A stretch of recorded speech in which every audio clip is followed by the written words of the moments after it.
Welcome to Rage Against the Mainstream, your full spectrum source for all things music, insight, and opinion.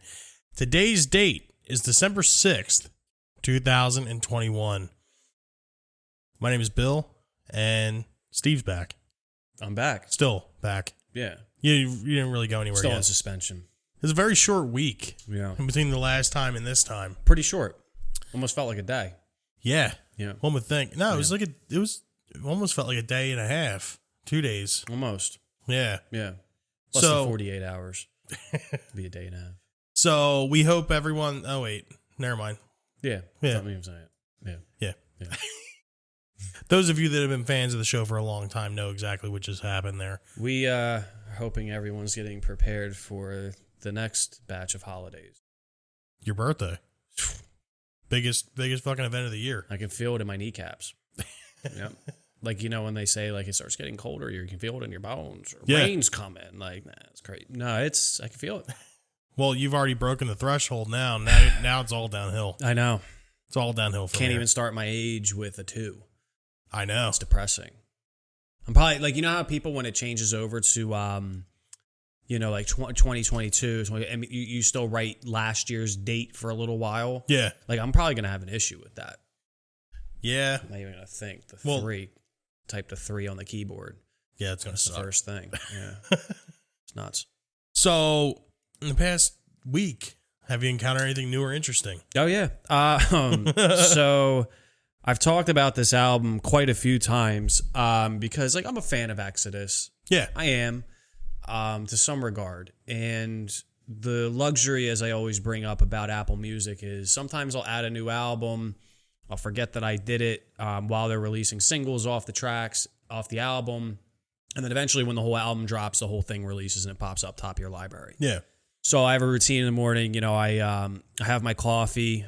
And due to having a good digestive system, I take an immediate shit after the coffee. I think coffee does. Yeah, it's a good diuretic. I'm thinking I'm saying that right. Yeah. And yeah, so I'm sitting there taking my post-coffee poo. And Exodus' persona non grata shows up. So I start to listen as I'm scrolling the old Instagram there and keeping up with the memes of the morning. Yeah. And I keep going. Like, the only thing with Exodus is, like, their, like, vocal clarity is good enough where you're understanding the lyrics. Yeah. So it makes you want to read them as the song's playing. And it, like, made me hate the songs more because, like, it's very lazy. I said this with every song as it was getting released, and I was like, all right, you know, maybe it's one of those scenarios where the album itself, they're kind of giving you the cheaper tracks ahead of time, and the whole album flows like that. Yeah. The whole album, it's Exodus in a nutshell. It's modern Exodus, I should say, in a nutshell. It's no Bonded by Blood era. It's no, like, Toxic Waltz Exodus. But I don't know, man. Like, this is, you know, sometimes even like Slayer, you'll see they talk about, like, did Slayer retire too early? Did they stop putting out new music too early? According to Kerry King, they did. Exactly. That's what made me think about that. But I'm going to say this, like, Slayer has a solidified legacy where there's a couple tail end albums that you can kind of have a little bit of something to say about, but they were a very formulaic band where they didn't go off script to a point where, like, oh shit, like, we want old Slayer back. It was just they're getting a little weaker in terms of the writing ability. And Exodus is one of those bands to me. Like, they're not relevant enough, like, with certain other thrash bands from that era that'll keep putting out music to get enough tension to say, like, this stinks. But Exodus is kind of one of those bands where if they're releasing new music to tour, that's cool. I'd love to see Exodus live. But some bands at this stage of their career, when they try to stay relevant, man, and that, like, when keeping it real goes wrong. That's what I can say about this new Exodus album. When keeping it real, a couple other thrash bands that are like that. Yeah, I'm sure you could. from the, San Diego or San Francisco. Still happening to area. this day. Yeah. Some are in the works currently. Yeah. What about you? Since the last time I saw you. Well, I forgot to mention it. Ago. Yeah, I forgot to mention it last week. For those of you that listen to the show and know me personally or listen to Basement Box Office, as much as I am a fan of Van Halen, I'm you? Yeah, it's crazy to think about it. But as much of a Van Halen fan that I am, I'm even a bigger fan of Ghostbusters. Would you? All right, let's really break that down. Okay. You can only have one thing for the rest of your life. Van Halen's discography or every Ghostbusters movie. Well, this is the problem though, because all right, does Van Halen include like YouTube videos and shit Everything. too? Okay, Van Halen. Yeah. Easily, because like never. Because I only have 3 Ghostbusters movies I could watch. Because I'm not watching the 2016 one. But like anytime you'll see like Ghostbusters like as an available selection on like AMC or something, just for a casual watch or any, it's just black screen. You get nothing. Just the same way like if you go to click on a Van, you can't see it.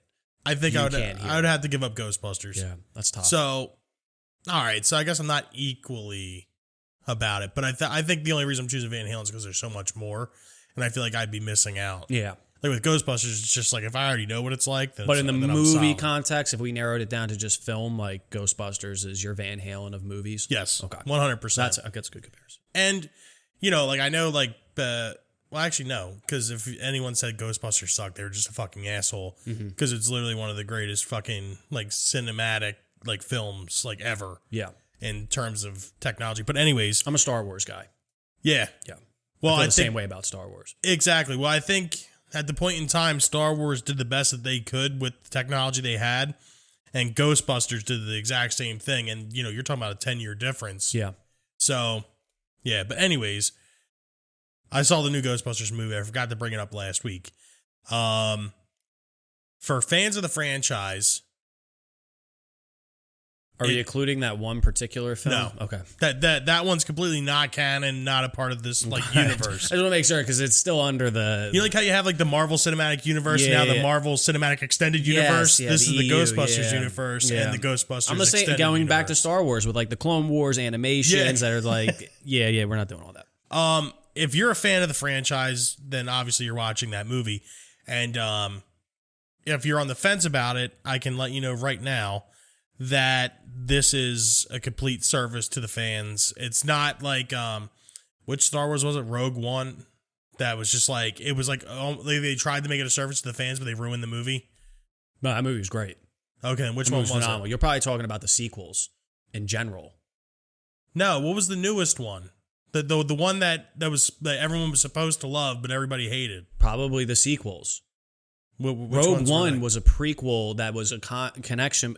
We're going to get too much into this because I'm going to get frustrated because Rogue One is a fucking cinematic masterpiece. You're probably thinking of the sequels where they just kind of took the storyline further beyond the original 3. Okay. They tried to make sequels to that, and that was the most recent one to come out was it Rise of Skywalker? Yes, that was the 9. One. That's technically in series of the original. Rogue One was a bridge movie between episode 3 and episode 4. Okay. So it was 3 through 6, then it was 1, 2, and 3, then it was like, a couple other things, and then Rogue One, and then they did the sequel films of 7, 8, and 9. Okay. But Rise of Skywalker was the one where like you were supposed to love it, but nobody liked it that all much. The sequels were basically like that, to be honest with you. Yeah. And Ghostbusters Afterlife is not like that. Now, here's the thing with the sequels in mind to say with Ghostbusters. How much relation do you have to the original films? Well, my only gripe is there's not much about Ghostbusters 2 that's mentioned. Ghostbusters 2 is my personal favorite. Yeah. But there's like very little bit that's mentioned about it, if any at all. But like you have to like really know that movie to know what it was. It's if the second one didn't exist, this could be a fucking sequel to the first movie. Basically, like what they did with Halloween. So the first is heavily connected to extremely connected. Okay. One could say it almost follows the exact trajectory of the first movie. with the same villain and everything. That's what happened. Same thing with Star Wars. Fucking, they did Force Awakens, which was episode 7. It was basically plot by plot, same structure as the original movie. Same exact plot structure. The one thing I will say, though, is something that I was on the fence about initially before I saw the movie. If anyone's ever heard me talk about newer movies, I hate the narrative that the kids save the day. I hate it. I think it's played out. It's literally it's like the worst concept for it's a always movie like plot. some fucking villain that could like punch a hole through your head. And it's like some 7-year-old with the, and I see memes like the power of friendship. Like, and all of a sudden, like, it's like Turbo, a Power Rangers movie when the kid's like 10 years old and he turns into a full grown adult. Yeah. Like that. Yeah. But I thought I was going to hate that fact for this movie and I didn't. And like, yeah, the kids saved the day, whatever. But it's not like in your face. Like, I feel like even though like Finn from Stranger Things is in this movie as well, it doesn't take that, like the page out of that book where it's like the kids are 100% it and this is blah, blah, blah, blah, blah. It's not like that. And there's a couple good cameos in it. Extremely good cameos. Okay. Yeah, I can't say enough good things about it. On the recommend meter, it's a highly recommend. Yeah. Yeah. Yep. This is something like everyone absolutely has to check out. Much better than being recommended to watch the new Halloween movie. Speaking of that, I had a violent argument with somebody about this over Thanksgiving. They say don't talk about politics. Yeah. It's a big thing not to talk about at your Thanksgiving dinners. When I'm around, horror movies, probably we could put up there ahead of politics in terms of what not to talk about. Because we were separated in 2 tables, and I just hear a family member just kind of overhear the conversation. Like I'm with this family at this table, but there's part of my family over here at this table, and I just have my ear to the wind over there. Yeah. And I hear someone say, "Oh, I saw Halloween Kills. It was very good." And I just like the fork was in my hand, and I was like trying, and then I kept hearing it, and I eventually buckled, and I'm like, "Please, like seriously, let's hash this out." Because this is probably a problem. Psychologically, I know how you feel about it. Because me and you feel the same way. But it was funny because, like, and this is going to get off tangent a little bit, but the thing about those movies is that they actually tried. Like, I like shitty horror when you can feel that it's not supposed to be that way, but it is so bad it's good. Yes. Like Jason Takes Manhattan. Horrible. But I makes it enjoyable because it's horrible. Well, you can go too far with that too. Like, look at Jason X. Same thing. But that, I think they legitimately tried to do good. And that's the thing, but it was just still so corny. Like the music at times and certain kills was like goofy as hell. Uber Jason. Yeah, dude. And but yeah, Halloween Kills, man. It's just I don't even want to bring it up, but I just think it's funny again because like talk about Ghostbusters, movies that are just reminiscent of our childhood, of our adolescence, of our teenage years, and they got us, man. Yeah. They got us. They could serve us a fucking full-on turd on a plate and just label it Halloween, comes back after it ends. Part 4, and I'm going to go.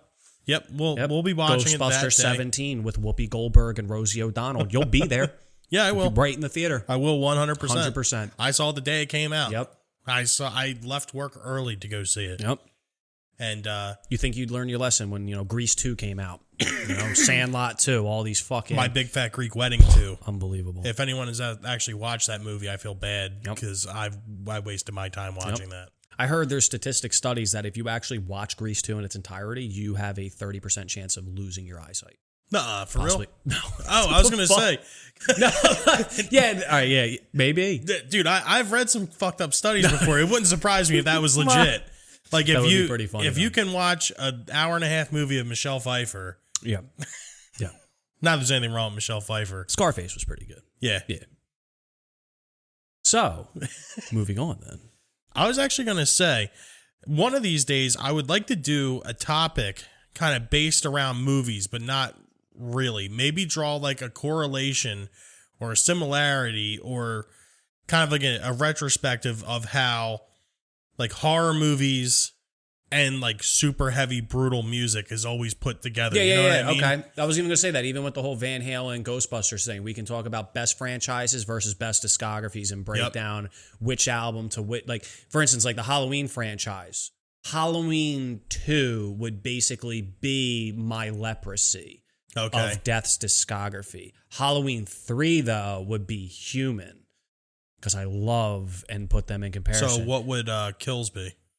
Halloween Kills would be some live show that was recorded on an bootleg. 8-track that you couldn't understand a fucking word The of Death it. by Metal or Metal by Death EP? Yeah, that's yeah. Yeah, it's funny. That is the sane anger of their lineup right now. So that was something I was thinking about for a while. We'll do that. I was even thinking that the way because you brought up Ghostbusters and Van Halen, we could definitely do something in terms of how we relate. Oh yeah, yeah, absolutely. Maybe a crossover episode sometime in the near future. Basement Box Office will be coming back sometime in the near future. Thanks for joining us as you discuss how to establish a topic on a podcast. That is literally how it happens. That was our episode. Thanks for sticking around, guys. We'll see. Yeah, that was literally the topic. Have a good night, guys. Yeah. Thanks for listening. Get us on our social media. Yeah. What do you think? All right. So, get into our music history for today. December 6th. What year? 1877. I think this is the first time in this show's history, that we actually broke like the 1920s. Yeah, this is cool though. 18, yeah, I'm so used to that. 1877, Thomas Edison records on the phonograph, Mary Had a Little Lamb. For the next 100 years, this is considered to be the first recording of a voice. Which is interesting. Yeah. Probably a theory that Thomas Edison stole that from Nikola Tesla, because he stole like basically most of his designs and shit anyway. So, but no, I thought that was fucking very interesting, because even what we're doing right here, yeah, and the shit we take for granted, picturing like Tommy Ed trying to set up a podcast with the crank and just to fucking record 17 seconds of some crazy. I know, right? Like, could you imagine? And people are blown away by this. And it even has like horrible quality because you're like talking into like a megaphone. Yeah, type we thing. take technology such for granted. My phone took 7.5 seconds to load. Before you had to fucking write a note and tie it to the foot of a pigeon and hope it got there in a respectable year. And even worse, remember when you had like wait for picture messages to download? Yeah, even in more recent context. Yeah, remember the Nokia? Yeah. Best thing you were doing. Like, reading the shampoo fact on the back of the bottle was sometimes more appealing than playing fucking Snake on your Nokia. You know what I mean? But it's crazy. Like, think about it. We send a text message and it takes 12 seconds to be delivered sometimes, and we're losing our fucking minds. Yes. Meanwhile, it's like if you wanted to propose to a girl in the medieval times, you had to hope it got to her within a year, but by then she's already pregnant with kids with some other guy, and you're like waiting for a carrier pigeon back. Yeah, and then you already spent your time learning how to play the lute and all that other stuff too. Totally different people all of a sudden. Yeah. Don't even want to talk to each other anymore by the time. And also the regret. Yeah. You don't even have a quick time to cover it up. What if there was a typo on that letter? Oh, dude, what if you said something that you probably forgot? 3 months goes by. Oh man, I think I overshared on that carrier pigeon. What do? You're fucked. It's over. You got to call out an archer to go find the pigeon in the middle hills somewhere and take it out. You could only do that if you were wealthy. Yeah. Like, what did you say? Like, Arthur, go find my pigeon. Shoot him down in the overhills of. Take him down. God damn. Yeah, DOA. we take fucking tech for granted, but I'm a piece of shit for that too. Anyway, so yeah, I do it too. So flashing forward a few years, 1956. How would I put this? The best guitarist to ever perform with Ozzy Osbourne. Okay. Randy Rhoads is born, 1956. From the point in time that it was and what was available at the time, yes, Randy Rhoads. And it's the same argument that could be had for like Jimi Hendrix. Yeah. And all the fucking purists out there, you're comparing Randy Rhoads to Jimi Hendrix. Yeah. But Randy laid the groundwork for what would to become the next batch of like guitar players because of how like influential Eddie Van Halen was in the 80s. Randy Rhoads was just as, if not even more. Yeah, and this also too ties into just ear quality, like what you're listening to, what your I call it ear perspective. I guess I can put it in that context because it's just, it's funny. Like, you'll listen to 10 bands, and to them, they could be phenomenal, and you could show them to someone, and they just don't like it at all, and vice versa. Show you 10 bands, and you hate all of them, and they could be their favorite bands. Yeah. In this case, like, I think Randy's tone, his quality in general, is just more suited to my perspective, ear-wise, of what I like, as opposed to, like, Zakk Wylde. Which is funny, because I think Randy's guitar tone is absolutely horrendous. I know. And I love it. It's like taking razor blades to the fucking I know, ears. that's why it's almost like, because Dime was almost similar in that sense too. You know what I mean? And a lot of it can be said where Great Southern Trendkill, like the quality of that versus especially Vulgar Display. Like, it was a way more like almost like 8-bit style fuzzy tone to, and like I like that. You know, there's something about that. It worked tone. for Dime. It did work for Dime. I feel like Randy was just entirely too good to be fucking around with shit like that. Yeah, which is weird too, because you figure the quality of like Tony Iommi. So it wasn't even so much that Ozzy had already worked with artists that were able to produce like a very what would become was Zakk Wylde down the line. But something about Randy's tone, man. Diary of a Madman is just so fucking good. Yeah, such a good album. Man. I'll be later bringing that up. Okay. Oh yeah, okay. Moving forward here to 1994, which could be commonly said as one of the greatest albums of the 90s, only second to Nirvana's Nevermind.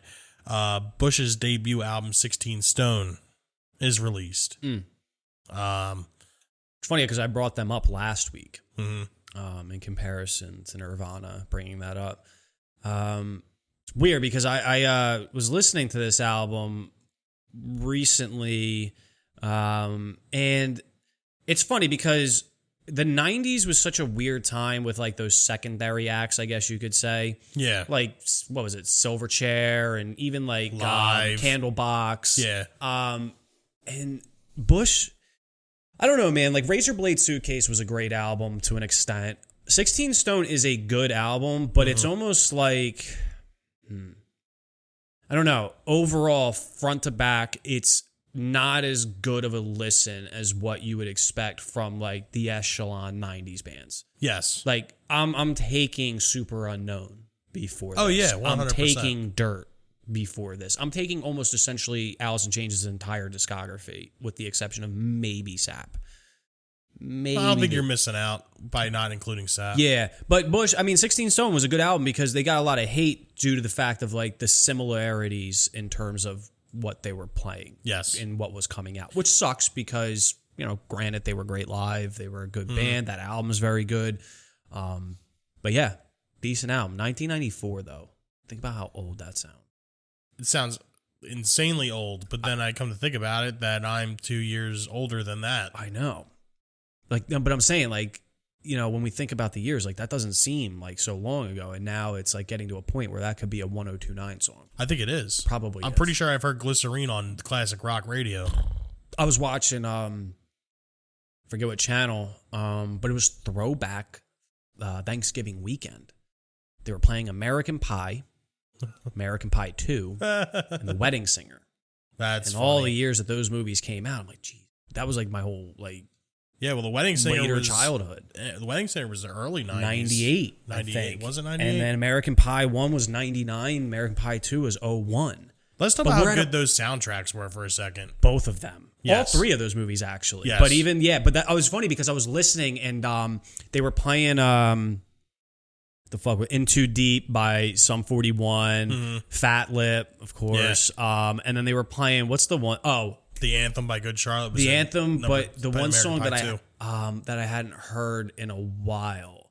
Why can't I? Not Three Doors Down. Third Eye Blind. Third Eye Blind. Yeah, dude. Semi-Charmed Life. Semi-Charmed Kind of Life, dude. That song. And it's funny. All those songs that came out at that time, we were at an age where we weren't like super into that stuff, but like those were the songs that we were hearing in the back of TV soundtracks and things that were like, oh, what's that? And we didn't have the luxury. We just had to type in like American Pie or something on LimeWire and hope it was the right song. Or go to the store look at the track listing for the album and like try to piece together like what song it was. Yeah, like guess every one of those before like, all right, that one sounds like it. But meanwhile, like going back, because we talked about this before, like meanwhile you download it and it's like, I don't know, like could be like Michael Jackson's Thriller and it's fucking Jumper playing by Third Eye Blind. Like you have no idea. The original Rick Roll. Yeah, for real. You had no fucking clue. Song saved 18 different times in your iPod. Oh my God. .mp3 add underscore, VAC, yeah. Are we actually going to get into the topic or are we just going to like reminisce? Probably. I'm not going to lie. I don't mind this. I think it's kind of funny. We do have one more thing though. 2004. Uh-oh. Motley Crue announced their reunion farewell tour in 2004 after a 5-year hiatus with the drummer of Tommy Lee. The ironic thing about this farewell tour, they continue to tour every year for the next 15 years, and basically to this day. I don't even know if they've stopped because I know there was something Vince recently Neil's with doing Vince, his own thing now. But I was saying, I think there was something fairly recently where Vince Neil had something happen to him at a live performance. Was that solo or was that? It was solo. He was fucking shit hammered and couldn't sing. That was just fucking shocker by Vince Neil. Yeah, and you know, not for nothing. I mean, like I'm a fat guy, but like I know better. Yeah. Like he should know better. Yeah. Like from being a skinny guy than becoming fat. I've always been fat. Like doesn't so he? I know. And we have playback now. Doesn't he ever hear this and think to himself, dude? Like, could you imagine if you woke up the next morning, like you fucked up on this show, like royally? Yeah. And next thing you know, for some reason, everyone on the fucking internet was like posting that clip. You'd be like, okay, yeah, this is never happening again. Not like, hey, let's record an episode and I'm gonna fuck that up again. Yeah, it's like, does he have any moment of self-reflection? No, because he's Vince Neil. This is where they talk about shame, right? Shame's never and can't always be a negative thing because sometimes shame prevents you from doing the things that could continually embarrass yourself and ruin basically what can be considered a reputable legacy for when its time should have ended. But yeah, shame needs to come into point at some point for Vince to say, I've done enough. I'm hurting people at this point.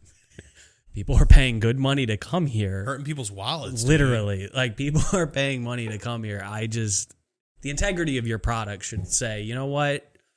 Let me just do this for both of our sakes. Yeah, exactly. Like, at that point, I almost feel like it's a disservice to the fans. Gotta be. Like, it's just like, it's a money grab. It's like, I know you're going to pay for this. Gotta be. I know you're coming.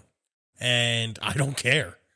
And then, yeah, I mean, it even goes back to the, what was it? He did a cameo or some shit like that. Remember he did the video where it was like he was paid money to say like happy birthday to somebody. Oh, Jesus Christ. Remember this? What was it? One of those apps? What's it called? I forget what it's Cameo. called. Is that what it's called? Cameo or the app? Yeah. I think that's the one. Correct us. Oh, yes. I do remember now. And it was like he was supposed to just say like happy birthday, whatever, rock on, some bullshit. He's like, and happy birthday, and you're rocking with Vince Neil and Motley Crue, and woohoo! It's so bad, yeah, dude. It was horrible. And it's funny because you think about, like in those earlier days, like especially with Guns N' Roses, where Axl Rose would kind of lose his shit, and then fucking shows would get canceled all the time. People would kind of riot at that. At this point, what would you rather happen?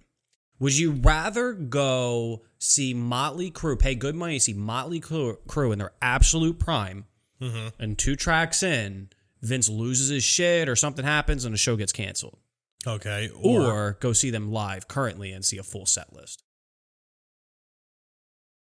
You get to pick any 2 songs by Motley Crue that you hear, though, in their prime. You get 2 songs before he loses his shit. Is there a riot that ensues afterwards? No, it's like I leave and then you're beat. You spend all that money to see a full set and you only got to see those 2 songs, but in their absolute prime. Or a full set. What about opening band? Yeah, but it's like some fucking, the opening band's the same for both sets. It's like Cheap Trick or something. All right. Not that there's anything wrong with Cheap Trick, but they're like that quintessential band. I'd probably be paying for that in general. Like I would see Cheap Trick live anyway, but yeah. I have. Well, they just so happen to be on like every one of those like festival They're things. The Oblivion bin of openers, yeah. Which sucks because Cheap Trick is a pretty good band. They are pretty good. But I don't know. I think I'd have to. It's tough. Isn't it? Because like it's that bad. Because like in my head I could sing like Home Sweet Home and like I'd be okay with it, just like black out Vince Neil. But if he was like in his prime, I'd rather have him singing it. Yeah. You know what I mean? Yeah, like you're getting the quality. I did that with Van of Halen. Exactly what you hoped for in those two songs. I'd have to take the shitty set. Okay. Honest to God, I'd have to. Yeah. Because I'd rather be able to sit there and like hear all of the songs and like piece together like the recorded version in my head with the version that I'm hearing now currently, and then like kind of just like black. I did out this with Neil, Bob you know what Dylan. I mean? Yeah, you were telling me Did this with Bob Dylan. It was literally playing Guess That Bob Dylan song, and if it wasn't for the instrumental, patterns that you could eventually, okay, it's Tangled Up in Blue. It took you like 3 minutes into the song before you even realized what the fuck you were listening to. Yeah. But see, that's different for me because Motley Crue, their discography and their track listing for me is so minute on terms of like what I like by them. So I'm taking those two songs. Okay. And I'm probably taking Shout at the Devil and Kickstart My Heart. And that's it. Really? Yes. No Live Wire? Nope. Damn. Nope. If I had to pick two Motley Crue songs, I'd have to do Wild Side. I really like that song. And then I don't know. Yeah, Shout Out the Devil for me is just that like that. Dr. Feelgood. I had to do Dr. Feelgood. Is pretty good too. Because like that's a banger and a half right there. Yeah, Shout, I think it's like that droney, more like heavy song. Yeah. And then Kickstart's more of like your fast pace. Yeah, exactly. Typical. But then, something would happen, like something would get thrown on stage and he would just be like, fuck it. Yeah, right at the end. Yeah, that's exactly what would happen. And you get to choose the order you hear them, which mine would probably be Shout and then Kickstart and then leave and just, okay, that was good enough for me. But wouldn't you rather want to hear like the YouTube like meme version of Kickstart My Heart? No, I wouldn't want. I don't mind hearing it, but to pay money for that, knowing what I'm walking into. But also, too, mind you, that set list, you're going to get the worst. Like if you did a compilation of Vince's worst performances for every one of those songs, you're literally getting that version of it for every song. I would have loved to have been the guy that made the meme of that. God, it's so bad. Like I wish I was like creative enough to have thought of that. He's a hero. Yeah, he is literally a hero. Are you the hero of that? No. What do you think the chances are? Yeah, right. Well, YouTube will probably flag us because as we're talking about this, that video is probably going to be playing in the background. Okay. So it has to be. Yeah. So if YouTube's algorithm works correctly, then he would have seen this. Okay. So get at us on our social media accounts. So trying to keep this thing like short and sweet, I figure we could talk about sophomore albums. Speaking of Diary of a Madman. Yeah, speaking of Diary of a Madman from earlier. Okay. I was originally thinking, I was like, maybe we shouldn't even do a topic. Like, let's just try like a free form talk. This one, I like this too, because there's actually one on my list particularly. So I say we talk about sophomore albums that we consider to be their best, if not arguably their best. Okay. Could be. Like a lot of people will find these. Because it's interesting with sophomore albums. And I wanted to do something with like Bill and Basement Box Office with Will to say that it's very, very rare that people can make the argument for a second film to be better than their first. Yes. Sometimes like Godfather 2 is my favorite of that series.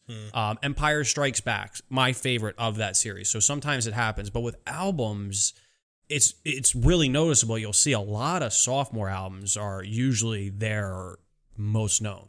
Yes. Or if not, people will think that possibly, like for instance, like Rain and Blood for the longest time, I thought was either a debut or their second. That's what I thought realizing it. You know what I mean? Yeah. Nevermind. I have that on here. Dirt. Yeah, I have that on here too. But the one I'm going to talk about first, because I've been listening to it a lot recently, which is just coincidental for this process, is Late Registration by Kanye West. Okay. That album, man, and this is where I harp on Kanye currently, that bothers the shit out of me.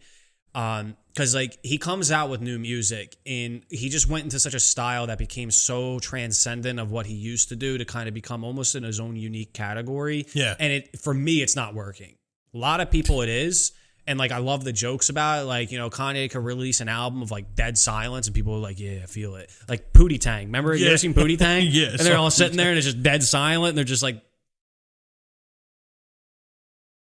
And they start jamming to it. Like Kanye could do the same bullshit at this point and probably get away with it and still make sales. Yeah. But if you go back, man, Kanye in those early days, College Dropout, probably my personal favorite. But Late Registration, man, is so fucking good. Well, it's because he was hungry, dude. He had a name to make for himself. I know, it was such a good album. Like, when we talk about that early 2000s wave, that late 90s wave of hip-hop and rap, like I was even going to do Get Rich or Die Trying, but I didn't realize Power of the Dollar was an EP. Get Rich or Die Trying was actually 50 Cent's debut. So then the Massacre would be the Massacre was sophomore. technically a sophomore. And that's I still personally like the Massacre more, but...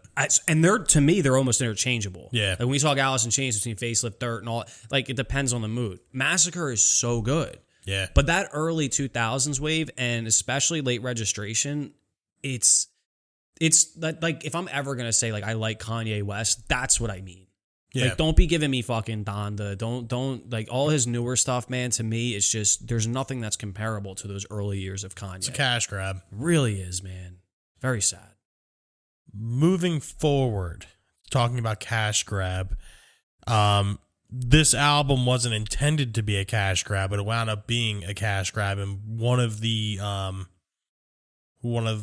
highest selling records of all time, Garth Brooks's No Fences. Came out in 1990, was after his self-titled album, which had a couple good songs, but No Fences had like it. What a fucking selling artist, though, dude. Man. Like it's so because I'm not. His shit still isn't streaming. That's by what's the way, crazy to me because I remember how many times we looked up stuff regarding like top this, top that for this, and like Garth Brooks in this era was just fucking dominating. Dude, he could not be beat. Dominating, and like. Even more so than just country music. Like there was no like blue collar family in America in the 90s that either A, didn't know any Garth Brooks songs, or B, Garth Brooks wasn't a staple in their household. Yeah. Like it's just how it was. Like he was like the Beatles. Well, that's what I was going to say. It's funny because you say not even just country, but the term pop music is just simplicity for popular music. Yes. Like Led Zeppelin was considered pop music for its time. The Beatles was considered pop music for its time. Essentially, that's what Garth Brooks was for its time.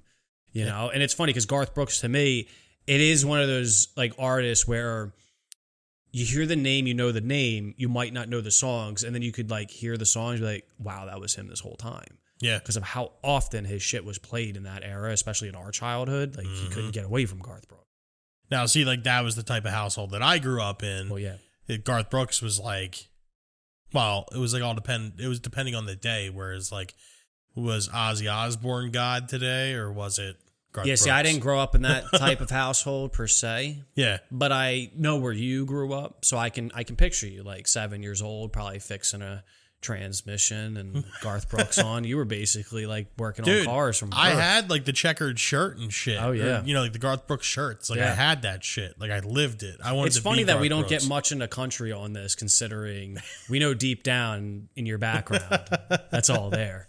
Well, it's always like the 90s like pop country shit. Yeah. Like I'm not gonna sit here and like talk about like Gene Autry and shit like that, but or I don't know, I don't dive that deep into Johnny Cash and Willie Nelson, but I know a pretty decent bit about like Travis Tritt and like Tim McGraw and shit like that. Like that's my wheelhouse. Yeah, it's a lot of my family too.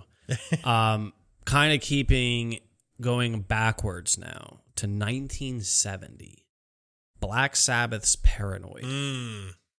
I think Black Sabbath's Paranoid is not my personal favorite, but It's the iconic one. It really is. And if you think about 1970, if you're listening to the album Paranoid for that time, it was even the self-title.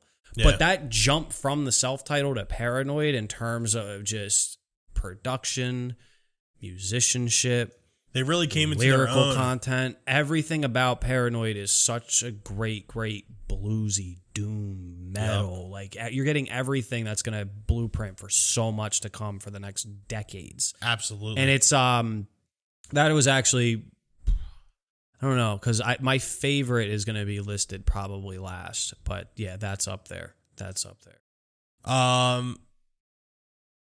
Well, I was going to say, speaking of Ozzy Osbourne, Diary of a Madman in 1981, That's a given. I'm not going to go any further than that. Diary was worlds better than Blizzard. In terms of songwriting, in terms of musicianship, it was just over the mountain, flying high again. So good. Like let's be real. Like, it was fucking good album. But the one I would like to bring up is Megadeth's second album, Peace Sells. My favorite. Yes. My favorite. Now, I like Countdown and Rust in Peace more, but I feel like, well, because you know how what my tastes are in production values, and Killing is My Business is good. No pun intended there, but it's a good album. That was weird. You kind of like finished the album without all right, keep going. It's a good album, but Peace Sells. It's Megadeth weren't 100% into their own yet, but it was a step in the right direction. I feel like it was a better album. They took the $5,000 budget and spent it on like heroin and shit. Yeah, exactly. Literally produced that album with like change at that point. Which is crazy because the songs on Killing Is My Business, the songs are awesome. Yes. But the performance of them and the production of them, even the remasters, makes it even worse. I hate when there's like 80 different remasters for that album. They all stink. But Peace Sells, man, like there's probably overall track for track, if I could hear those songs in Peace Sells production, I'd probably like Killing Is My Business better. Okay. But Peace Sells, compared to Rust, because they're kind of like the two that I'll go back and forth. And So Far, So Good, What is kind of like, it's like that weird odd album of their discography that I overlook from time to time. But Peace Sells, man. Can't be beat, dude. Yeah. Because coinciding with that, Ride the Lightning. Okay. My favorite album there as well in that discography. Same thing. Huge leap from self-titled. Well, you know my feeling about Kill 'Em All. Yeah. So I agree 100%. You could basically throw that in a fucking dumpster at this point. Yeah. I feel that the same way that I feel about Killing Is My Business, essentially. Which is funny because it's almost like baton racing at this point, because it's like I love like that first half of their album so much, and then it's like I start to fizz out, and then that's when I give like the baton to you, and then you're all about like that Black Album on. You can talk more on that as opposed to like Kill 'Em All and everything before that. But I don't even want to talk because that was like an honorable mention. That's not even on my list. What I wanted to talk about was Leprosy by Death, 1988. Another one. Like this is like starting to become a theme because a lot of sophomore albums tend to be my favorites, just coincidentally. And Leprosy by the band Death, another baton moment where you're not so much in on the earlier half of their discography, but you're more on the later half. Yeah. And Leprosy for me, just because I like that early late 80s, 90s, like Tampa scene death metal of just the raw production. The songs are just more brutal. Like I even talk about this with like Carcass and Exhumed. Like you get like a gory, like you feel like you're listening to a horror movie. Like you feel like you're listening to a gory horror movie when you listen to these songs.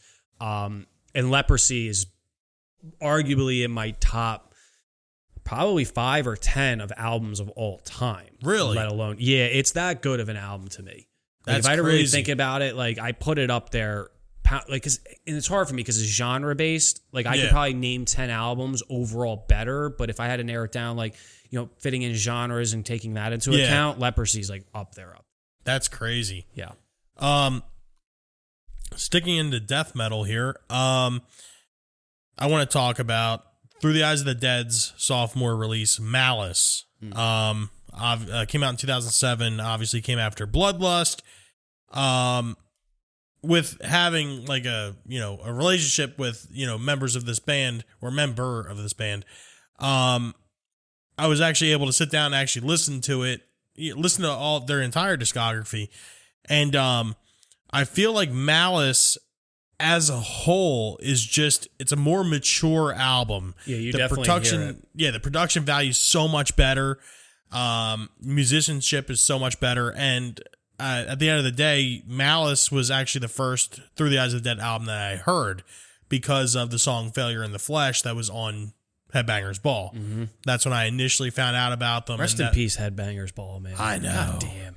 You would think, like, because they have like Paramount Plus now, and like MTV's a part of that. Yeah. Like, you would think they would try to like revamp it somehow. We have like ADD. I just say one thing and we're talking Well, about that's the Paramount thing, Plus, dude, yeah. because I feel like every time me and you bring something up, it's like something the other guy was thinking about and just didn't say. Yep. That's what makes this show so good. Yeah. Or does it? What do you think?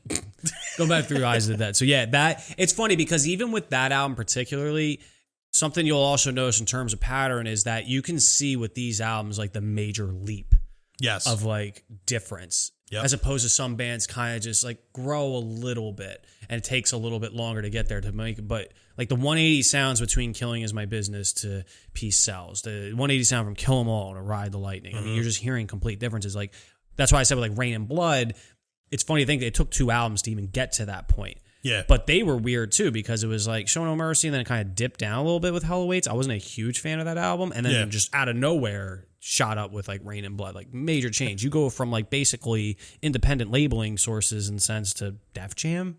Yeah, exactly. Rick Rubin. What the hell did that happen?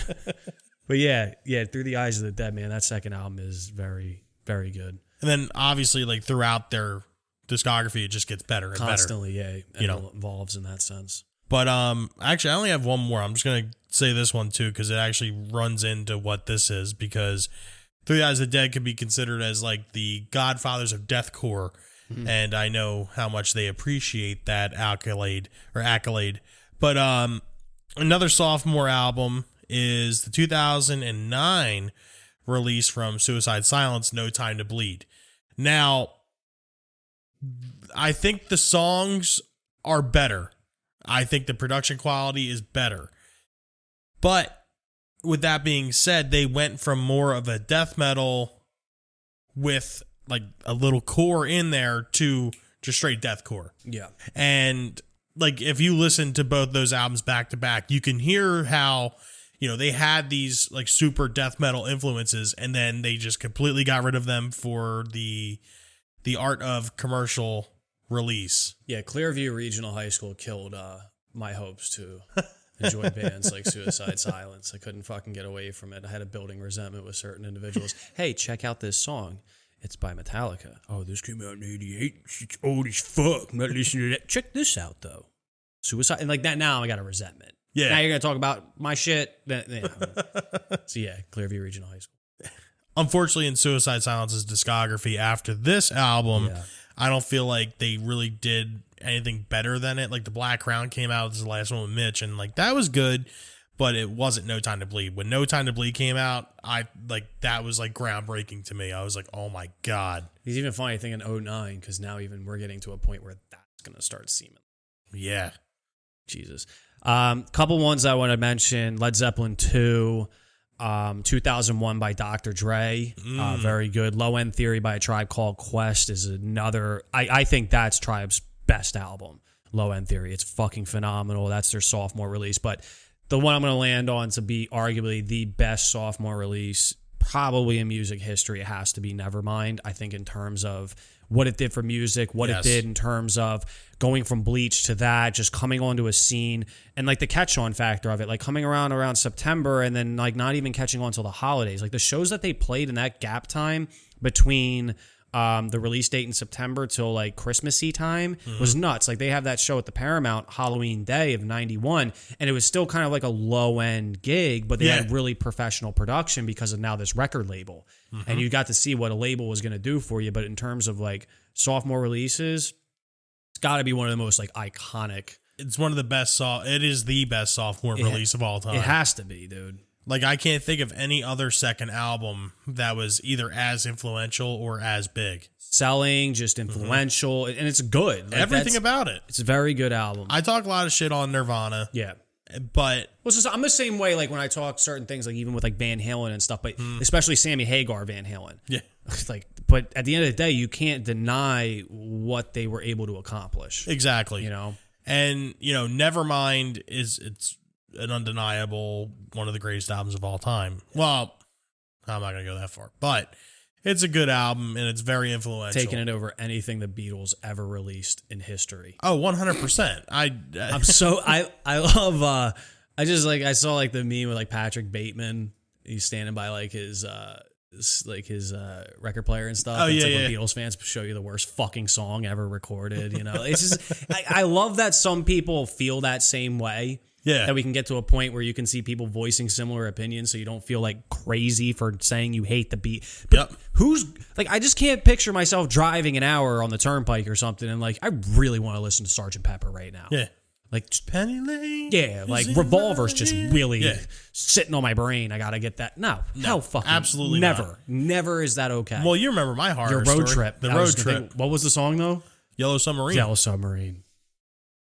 Traumatized. I wished I was living in a Yellow Submarine at that Jesus point in Christ. time. With like the windows open. Yeah, exactly.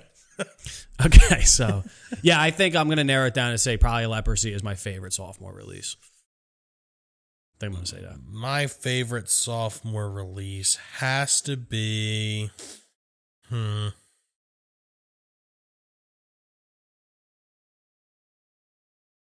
Diary. Good pick. Yeah, I think Diary is my number one. I approve of that pick. Yeah. Okay. Well, it's just one of those things, like pound for pound, and what it was able to accomplish and what it did to propel Ozzy further. Yeah. Like, you know, because that, you know, no offenses, Garth Brooks was a megastar and he just, you know, he stayed megastar. Like, that was it. Peace Cells, they kind of plateaued at Peace Cells, and it just kind of what it was until a Countdown. Then, you know, Through the Eyes of the Dead, like, they got better, but I can't put Malice above Diary. Yeah. No Time to Bleed was their plateau, and then Diary, you know, you have Blizzard to Diary, and then Diary to Ultimate Sin. So it literally just, it helped propel Ozzy into superstardom. It did. Yeah. Yep. So all right. What do you think? Find us on our social media accounts if you don't agree with what we said. Do you think Vince Neil should continue to perform live music? Do you think, what came after Shout at the Devil? Kickstart? Oh, album-wise? Yeah. Wasn't it? Wasn't Dr. Feelgood? No. Girls, Girls, Girls? I want to say it was Girls, Girls, Girls. Because Theater of Pain was the big one. Let's see. Well, anyways, while Steve's looking that one up, find us on our social media accounts, facebook.com/RATM Podcast, Instagram and Twitter at RATM Podcast, YouTube search. So, Shout Out the Rage Devil Against the was their Mainstream sophomore. Podcast. You Was forgot it? Too Fast for Love. Oh, shit. Damn. So, okay, do you feel like that was the better sophomore album than anything we had brought up? Email us, ratmpodcast@gmail.com. But let's get into our suggestions for this week. My suggestion is the February 3rd, 2006 release from In Flames, Come Clarity. My choice from this album is Crawl Through Knives. This was the song that initially got me into In Flames.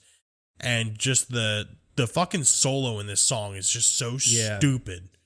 Like, in a good way. You obviously remember Kill the Evidence. And those guys that were all in that band was like the big melodic death thing, and At the Gate, Star Tranquility. But In Flames was one of the most influential bands of that band. So The Jester Race was like what got me like really into them. And then it was Horacle and Colony. But In Flames is just, I really love the sound of In Flames, man. Like there's just something unique about it where, because I always talk about like medieval-ish, like, you know, like battle hardened type metal, like the melodic sound of it. I like In Flames. Fucking A.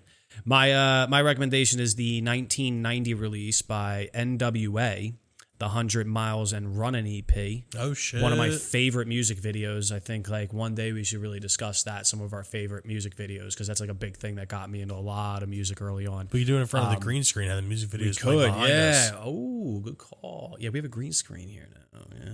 Later to be featured on the show. Fucking moving up. Moving on up. Yep. So yeah, the title track, 100 Miles and Running, is the recommendation. Fucking A. Yeah. That's good. That EP's good. Solid.